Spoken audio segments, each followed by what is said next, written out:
YouTube is not only the largest collection of internet videos in the world, it may be the largest collection of crazy numbers in the world. Every day, 1 billion hours of footage are watched on YouTube. The site houses literal petabytes of cat videos, and all the while, there are millions upon millions of videos out there that have not even been viewed once. Of course, we are not here to list off random factoids about this video site, as fascinating as they are. Instead, we are here to look at the economics of what makes this whole thing tick.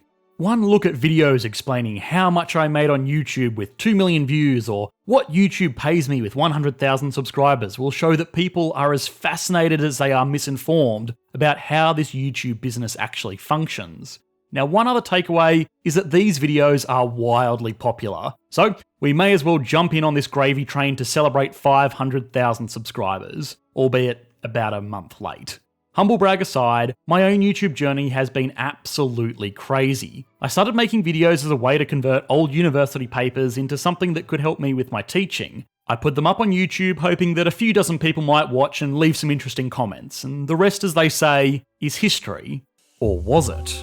YouTube itself is a really interesting case study that can be used to explore economics. So with that in mind, what is it that makes YouTube channels successful on this platform? Can you reverse engineer the ever-elusive YouTube algorithm? How much are you, the viewer, actually worth in a given month? And finally, because you are all no doubt going to want to know, how much did this channel make on its most popular video ever? Stay tuned until the very end to find out that one, not only because it helps with the analytics, but most of you will be genuinely surprised. This episode of Economics Explained was made possible by the mighty Google gods. May they bless this video with many recommendations and front page impressions. If that all fails, then the fans on Patreon are the real heroes. And you should definitely consider supporting the channel on patreon.com/economicsexplained if you enjoy. Now with that out of the way, it's first important to understand YouTube for what it is. A company that is in the attention business. You would be forgiven amidst all the cat videos, charming Australians, and #influencer drama for forgetting about the bottom line. But all of those massive data centers bringing in and spitting out gigabytes of data a second, those Adsense-funded Lamborghinis, not to mention thousands of full-time salaried employees, cost money. So, how is it that YouTube operates as a business to cover all of those expenses? The simple answer is, of course, they run ads. You will likely see right now banner ads, mid-roll ads, sidebar ads, and if you are using adblock, well, patreon.com to absolve yourself of guilt. Now, while this is the simple answer to the question, it glosses over a lot of really interesting insight. YouTube, for a very long time, did not actually cover its expenses. The company was founded in early 2005 by ex-PayPal employees, because apparently those guys rule the world now. Strangely enough, the site was actually originally planned to be an online dating service with the added feature of video, which would have been a very, very different experience to what we ended up with. This plan only changed after the creators found it difficult to get people to come on board with the idea, and eventually they just pivoted to a more broadly appealing, put up videos of anything you want online idea, as long as it's not naughty. The issue with this was that videos of anything and everything are quite hard to commercialise. It's clear to see that people are more than happy to pay for subscriptions to dating sites, but less happy to pay for random videos of people standing in front of elephants. Now, early YouTube had banner ads, the same that you might find lining the sidebar of any given mid-2000s website, but for the most part, they were entirely dependent on investment funding. Since the founders were all early PayPal employees, they were not short of a few quid themselves, which went a long way to building out some very early, very basic infrastructure.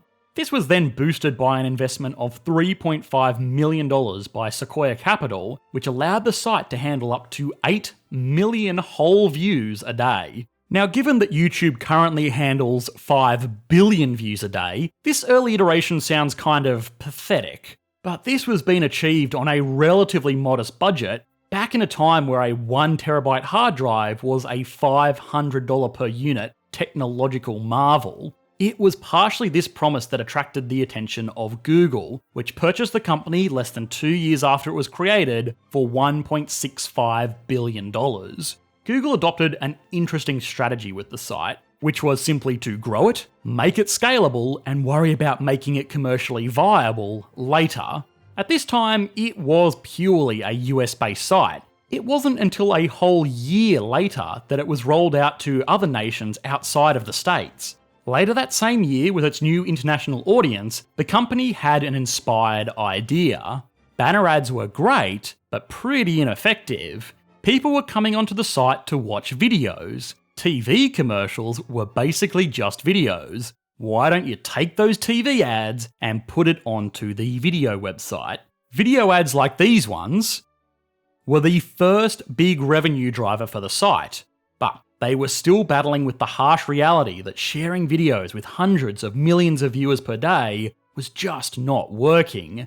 There is a framework in business planning where costs are broken down into two categories: fixed and variable. Now, you might think that YouTube's product is internet videos, but that is absolutely wrong. YouTube's product is the attention of people with money to spend. That attention can then be sold to advertisers for money, but that attention costs money to garner. In the early 2010s, the attention of an average viewer cost a lot more to facilitate than they were really worth.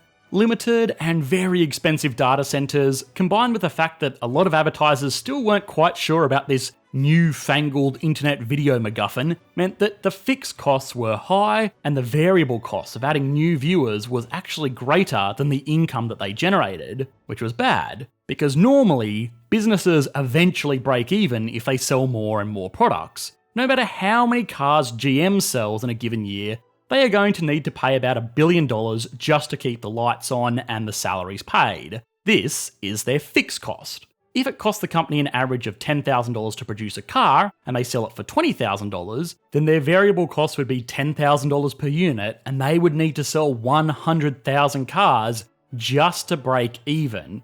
Every car they sell after that starts to turn a profit. YouTube at this time, on the other hand, had swelling fixed costs as they were rolling out more services to more countries on top of losing money on every viewer. If anything, it would have been commercially better for them to have less viewers than more, but that wasn't the long-term goal. The company realised that infrastructure was getting better and cheaper every year, and that eventually their cost per viewer would drop to a sustainable level. And on the other hand, as YouTube garnered more influence and notoriety, advertisers started respecting it as a platform with just as much validity as TV and radio, which meant that there was more demand for ad space, which meant they could charge more for it.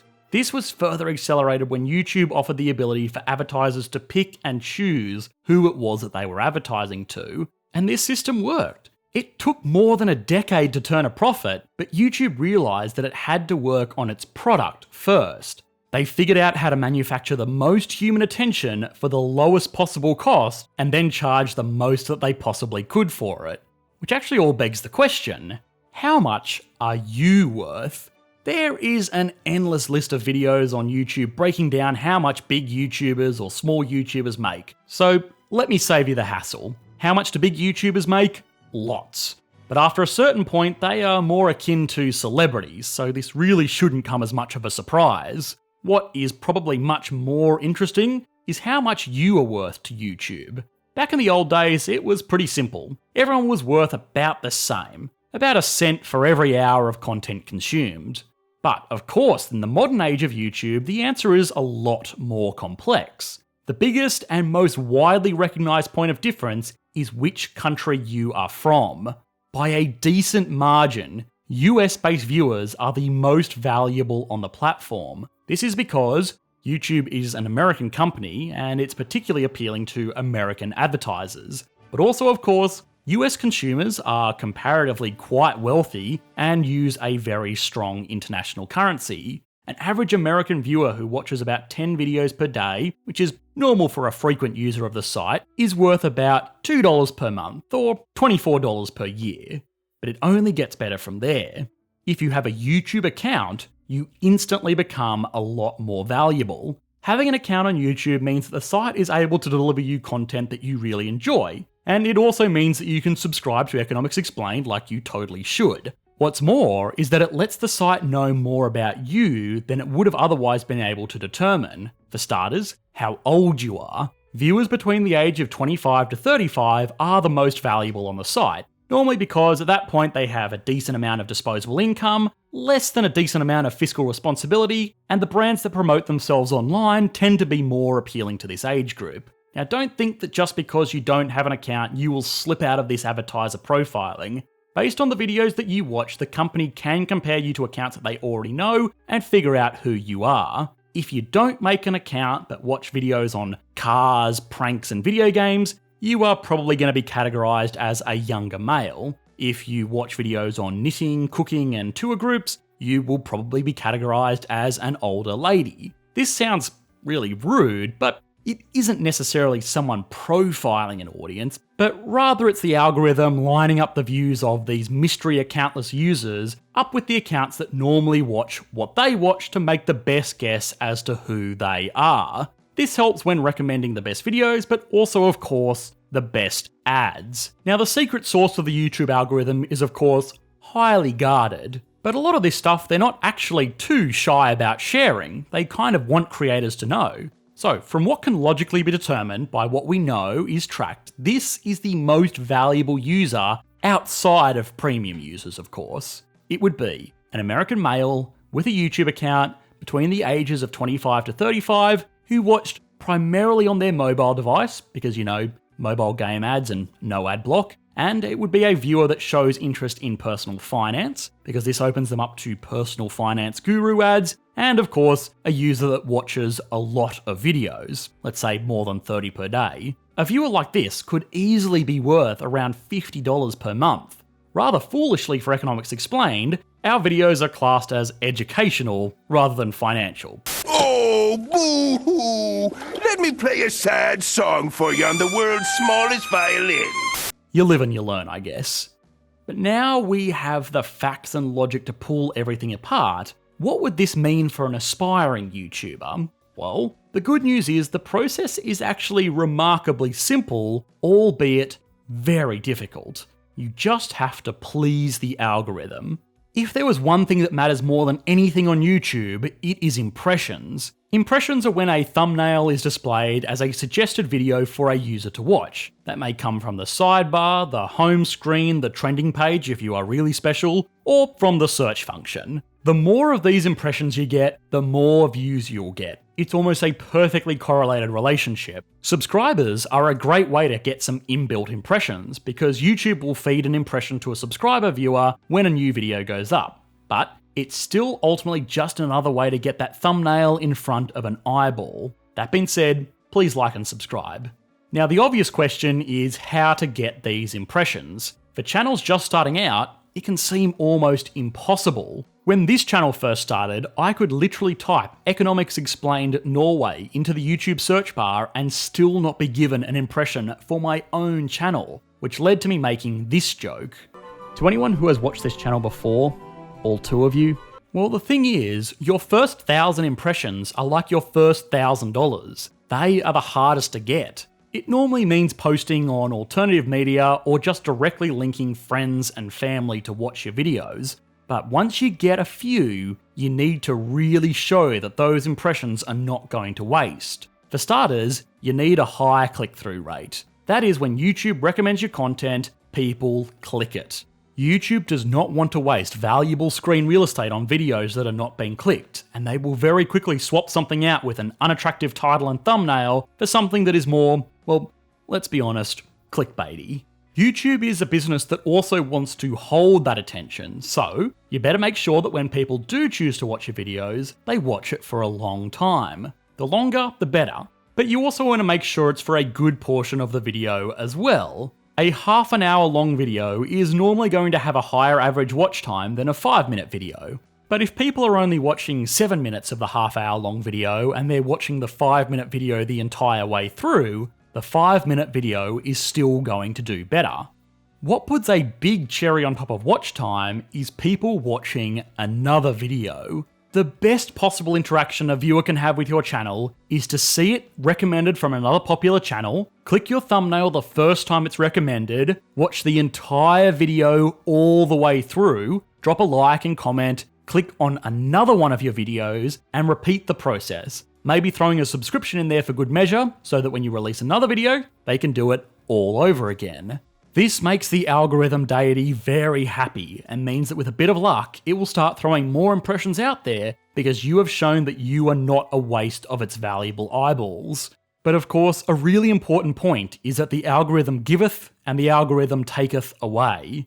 If you stop uploading, or a few of your videos don't hold people's attention for long enough, or if people get bored of your content and don't click on those videos as much as they used to when they pop up, those impressions are going to dry up as fast as they came. Even subscribers, those who are supposed to be most loyal to your channel and what it stands for, will not be notified after just a few instances of them deciding, nah, I got better things to do, and not clicking that notification. So game plan. Lure people in, make them stay, and make them repeat the cycle. Great. How do you do this? Well, it's actually really simple, but really hard altogether. You need to make really good content, really consistently, and of course, throw in a healthy dash of luck. It's easy to speak with the privilege of hindsight off the back of unimaginable success, but when I first started Economics Explained, I committed to putting out 52 videos, one per week for a year. If they got just 20 views, well that's okay, I could walk away from it having learnt some video editing skills. Of course, this strategy just so happened to catch the eye of the almighty algorithm, and here we are 12 months later, with an amazing little team working for Economics Explained, and even more amazing audience that continues to support and... I'm sorry, I'm getting all mushy again. You want to know about the bottom line. You have watched for long enough to bolster the average view time, so you have earned your reward. How much did we make on our most popular video? $34. Yep. You heard me right, $34. The most popular video on this channel is not actually the economy of North Korea or Norway, it's not even the video on debt trap diplomacy. Nope. The most watched video on this channel with an astounding 1.5 million views is this, a video I published in 2003 when I fancied myself a bit of an architect on the old Google SketchUp, and this channel was called Designer X. Yes, I know. This was for some reason something that people watched, and it gained me a few thousand subscribers, so I decided 5 years later, when I fancied explaining some economics, to just use this channel because, those few thousand subscribers would surely give me a bit of a head start, right? Spoiler alert, it didn't. But even still to this day, that video remains unlisted in the vaults of Economics Explained. But I will be releasing it in all of its cringy glory to you, dear viewer, so go and find it linked in the video description and enjoy. What is more, is that there were actually about a dozen of these videos that I made, and all of them will be made available to our patrons over on Patreon. So, if you want to put yourself through that ordeal, as well as get access to a host of other much more enticing benefits, please consider supporting the channel over at patreon.com/economicsexplained, like these awesome people did. Thanks guys, bye.